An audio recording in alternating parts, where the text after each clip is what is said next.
tout l'heure nous avons part de le Seigneur Jésus-Christ. Sur le chemin de la maison de Jairus, il a guéri la femme souffrant de perte de sang.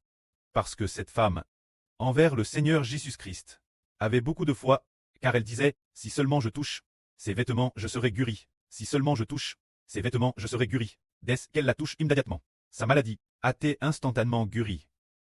Ce moment-là, le Seigneur Jésus-Christ se dirigeait vers l'assemblée du chef de la synagogue de l'époque, vers la maison du chef de la synagogue Jairus. Il s'est mis en route. Pendant qu'il allait chez le chef de la synagogue ou sur le chemin de la maison de Jairus, que faisait-il?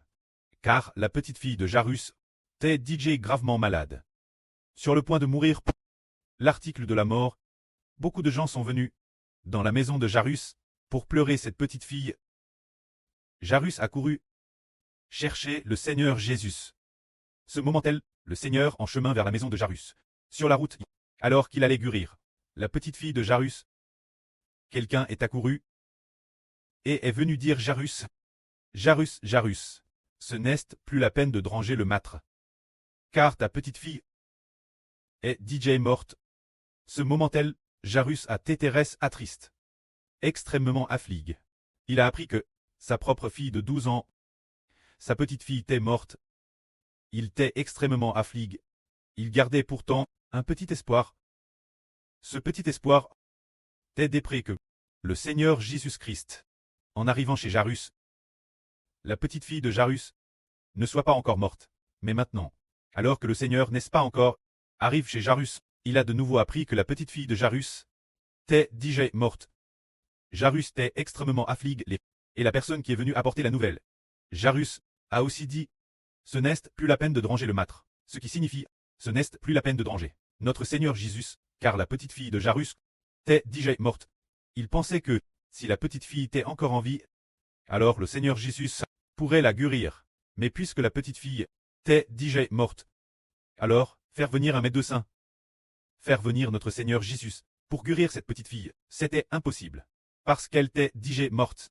Mes frères et sœurs, avez-vous entendu parler d'un hôpital où une personne est morte, a rendu son dernier soupir. Son esprit a quitté son corps. Et qu'on puisse la guérir, la faire ressusciter. On n'a jamais entendu cela.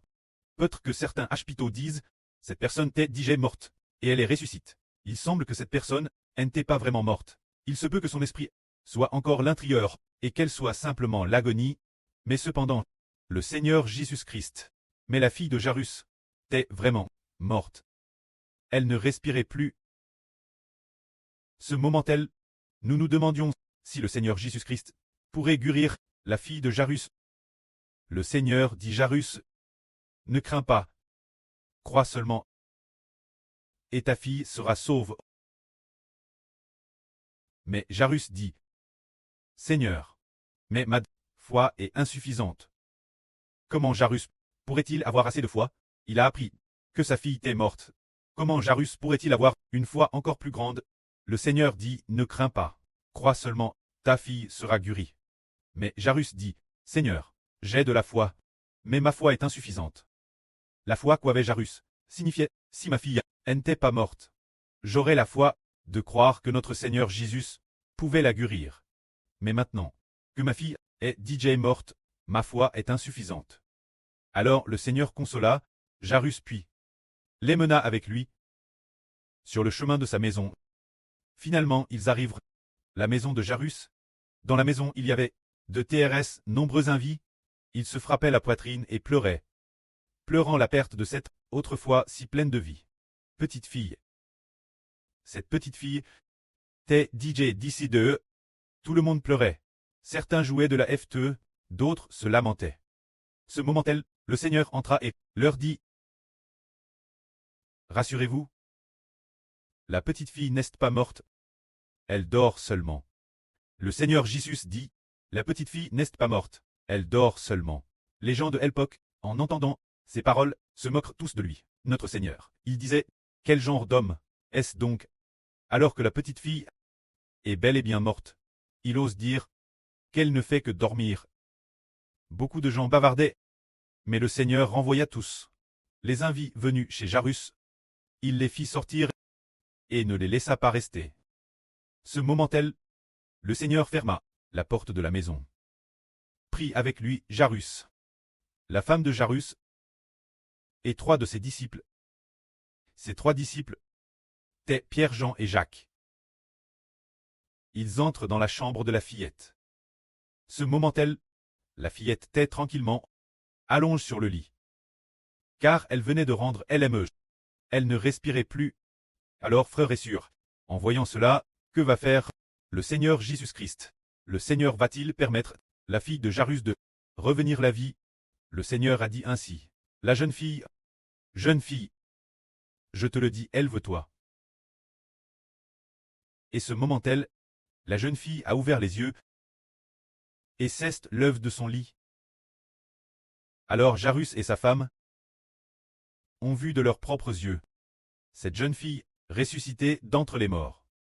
Les 3 apôtres du Seigneur ont également été témoins de cela. Puis le Seigneur a dit, Jairus, donnez-lui quelque chose. Mangez cette jeune fille, car elle a vraiment faim.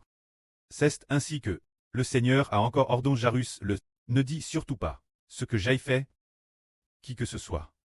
C'est ainsi que la petite fille de Jairus, cette fille de Jairus, a été d'entre les morts, par le Seigneur Jésus-Christ, ressuscite d'entre les morts. Voyons pressant ce pouvoir et cette autorité du Seigneur Christ, qui font que nous, aujourd'hui, peut-être pensons-nous, le Seigneur Jésus a-t-il vraiment ce pouvoir de ressusciter la fille de Jairus? Mais après tout aujourd'hui, le Seigneur n'est plus parmi les hommes. Le Seigneur est au ciel. Si maintenant, le Seigneur est parmi nous, alors nous croirions qu'il ressusciterait certainement ceux qui sont décédés. Mais maintenant, le Seigneur est au ciel. Il n'est plus sur terre. Peut-il guérir nos maladies? Peut-il accomplir tout ce que nous lui demandons? Frères et sœurs, pensez-vous que le Seigneur le puisse? Aujourd'hui il n'est plus nos CTS. Notre sœur Zaouan dit, oui il le peut. Mais le peut-il vraiment? Si le Seigneur était nos CTS, nous dirions, Seigneur, ton enfant a mal ici. Je te prie de me guérir. Le Seigneur dirait, d'accord. Puisque tu as ce désir, je vais t'exaucer. Alors nous serions immédiatement guéris, mais maintenant, il est bien au-delà de l'univers. Pas dans cet univers, ni sur la terre. Alors la puissance du Seigneur peut-elle traverser les nuages de l'univers? Peut-elle traverser la voie lactée pour arriver jusqu'à nous et guérir nos maladies? La puissance du Seigneur peut-elle traverser la voie lactée, traverser l'univers entier, arriver jusqu'à nous pour nous guérir? Le Seigneur peut-il accomplir cela? Traverser l'univers. Pour que la lumière cosmique traverse l'univers, il faut 96 milliards d'années-lumière. La lumière doit voyager pendant 96 milliards d'années pour pouvoir atteindre la Terre, et le Seigneur est en dehors de l'univers. Si l'on suit la vitesse du Seigneur, et quelle est celle de la lumière, nous serions morts depuis longtemps. Nous ne serions plus de ce monde. Alors le Seigneur, est-ce que sa vitesse, par rapport à la vitesse de la lumière, serait encore plus rapide? Nous disons que, puisque le Seigneur a créé la lumière, le Seigneur Jésus-Christ est le créateur de la lumière. Alors s'il a créé la lumière, sa vitesse ne serait-elle pas plus rapide que la lumière? Frères et sœurs, le Seigneur Jésus a créé la lumière. Alors le Seigneur Jésus-Christ, toute autorité, doit être plus rapide que la lumière.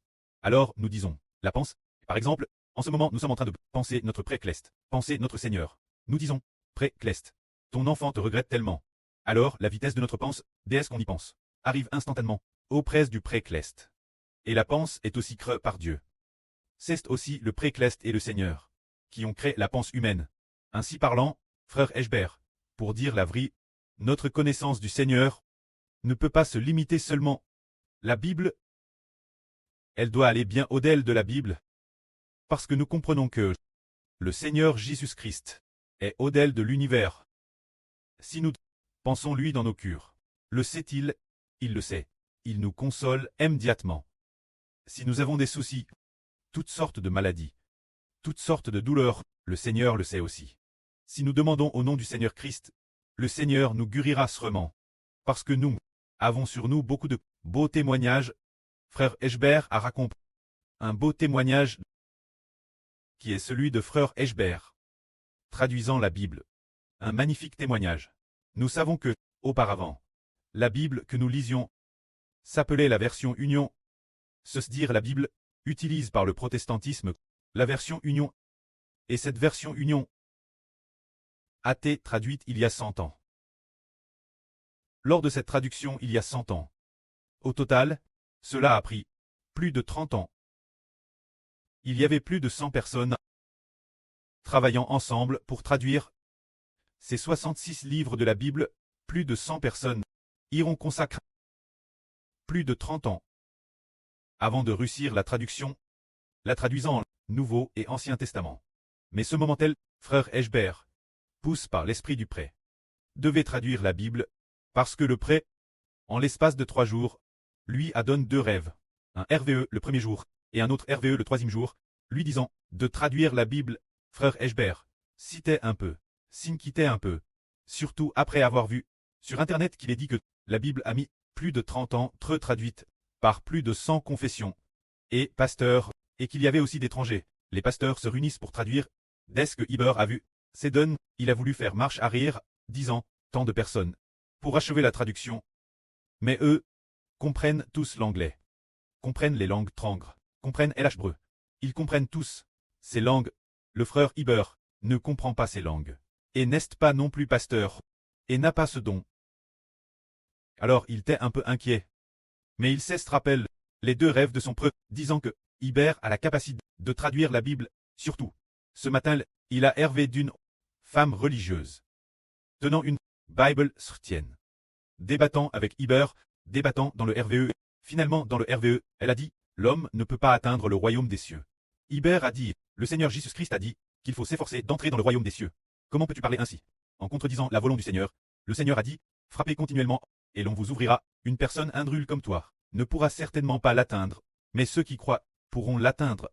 Car le Seigneur a dit « Le royaume des cieux s'obtient par l'effort, en y entrant en frappant, et il a dit aussi « Efforcez-vous d'entrer par la porte étroite. » Tu dis que l'homme ne peut pas atteindre le royaume des cieux. Oh, cela est-il écrit dans la Bible? Alors elle a ouvert sa Bible, il y avait beaucoup d'erreurs. Ainsi, elle n'a pas pu trouver non plus le passage disant que l'homme ne peut pas atteindre le royaume des cieux. Alors, finalement, elle a laissé sa Bible et est partie dans le RVE. Le frère Iber TTRS en colre, disant « Pas tenant que la parole de mon Dieu est ainsi traduite par ces gens dans des Bibles erronées, pendant de fausses doctrines, parmi les hommes, faisant croire au monde que l'homme ne peut pas atteindre le royaume des cieux, qu'il n'est pas nécessaire de le chercher avec foi, qu'il ne sert rien de le chercher. Beaucoup de gens ne veulent plus le chercher. C'est alors qu'il s'est réveil du RVE. Se réveille à pouce.